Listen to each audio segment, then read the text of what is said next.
નમસ્કાર દર્શક મિત્રો, સ્વાગત છે આપ સર્વેનું જીડીપીએલ જૂનાગઢ ન્યૂઝમાં। હિન્દુ પંચાંગ પ્રમાણે આજથી હોળાષ્ટકનો પ્રારંભ થયો છે, એટલે કે આજથી હોળી ધૂળેટી સુધી કોઈ પણ શુભ પ્રસંગ ઉજવી નહીં શકાય।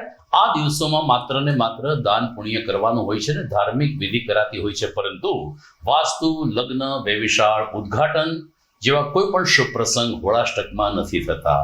હોળીની પ્રાગટ્ય સાથે જ હોળાષ્ટક પૂર્ણ થશે। જોઈએ આજના મુખ્ય સમાચાર। ગુરુવારથી બોર્ડ પરીક્ષા શરૂ। જૂનાગઢ જિલ્લામાં તમામ તૈયારીઓ પૂર્ણ થઈ ગઈ હોવાનું જણાવતા જિલ્લા શિક્ષણાધિકારી એસટી તંત્ર દ્વારા પણ વિદ્યાર્થીઓ માટે વિશેષ સુવિધા ઉપલબ્ધ કરાઈ। અથાણા માટેની પ્રિય એવી ખાખડીનું બજારમાં આગમન। ભાવ ₹200 પ્રતિ કિલો, તો દૈનિક 100 કિલોનો ઉપાડ હોવાનું જણાવતા વેપારીઓ।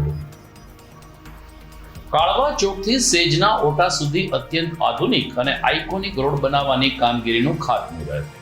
750 મીટરના રોડ માટે ₹3 કરોડ ખર્ચે મહાનગરપાલિકા। અને રડતા રડતા કોર્ટમાં ગયેલી કીર્તિ પટેલ હસતા હસતા બહાર આવી। જામીન મળી જતા મહાદેવના નારા સાથે ન્યાયતંત્ર ઉપર વ્યક્ત કર્યો વિશ્વાસ। આ તમામ સમાચાર આપણે વિગતવાર જોઈએ તે પહેલા લઈએ એક બ્રેક।